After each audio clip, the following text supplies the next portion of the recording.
കഴിഞ്ഞ 2 ദിവസങ്ങളായി സോഷ്യൽ മീഡിയയിലെ സിനിമാ പേജുകളിൽ നിറഞ്ഞുനിന്നത് ദുൽഖർ ചിത്രം ഐ ആം ഗെയിം ആയിരുന്നു. വലിയ ഹൈപ്പിൽ ഓഗസ്റ്റ് 20-ന് തിയേറ്ററുകളിലെത്താനിരുന്ന ഐ ആം ഗെയിം മാറ്റിവെക്കുമെന്ന് വാർത്തകൾ പുറത്തുവന്നതോടെയാണ് ചർച്ചകൾ സജീവമാകുന്നത്. വാർത്ത സ്ഥിരീകരിച്ചുകൊണ്ട് ദുൽഖറിന്റെ ഉടമസ്ഥതയിലുള്ള വേഫ്രർ ഫിലിംസ് രംഗത്തെത്തിയതോടെ ദുൽഖറിനെ പരിഹസിച്ച് ഒട്ടനവധി പേർ രംഗത്തെത്തിയിരുന്നു.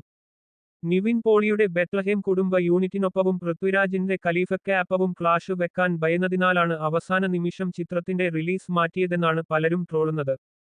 എന്നാൽ 100 കോടിയിലധികം ബജറ്റിൽ നിർമ്മിച്ച വമ്പൻ സ്കെയിലുള്ള ചിത്രമായ ഐ ആം ഗെയിം കൂടുതൽ സ്ക്രീനുകൾ അർഹിക്കുന്നുണ്ടെന്നും അതിനാൽ തന്നെ പുതിയൊരു റിലീസ് തീയതി നിശ്ചയിച്ചത് നന്നായി എന്നും പലരും അഭിപ്രായമറിയിക്കുന്നു.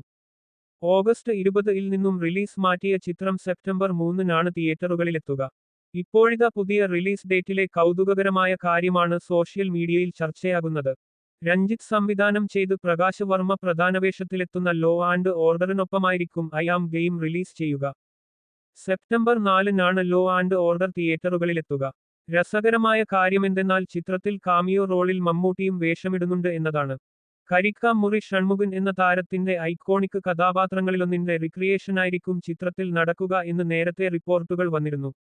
ഇരുചിത്രങ്ങളുടെയും റിലീസ് ഡേറ്റിൽ ഇനി മാറ്റമൊന്നുമില്ലെങ്കിൽ മമ്മൂട്ടിയും മകൻ ദുൽഖറും തമ്മിലുള്ള ക്ലാഷിനായിരിക്കും മലയാള സിനിമാലോകം സാക്ഷ്യം വഹിക്കുക. മോഹൻലാൽ കാമിയോ റോളിലെത്തുന്ന ഖലീഫയെ ഭയന്നാണ് ദുൽഖർ ചിത്രം റിലീസ് മാറ്റിയതെങ്കിൽ ഇനി മമ്മൂട്ടിയെ നേരിടാനാകും ഐ ആം ഗെയിം തിയേറ്ററുകളിലെത്തുക.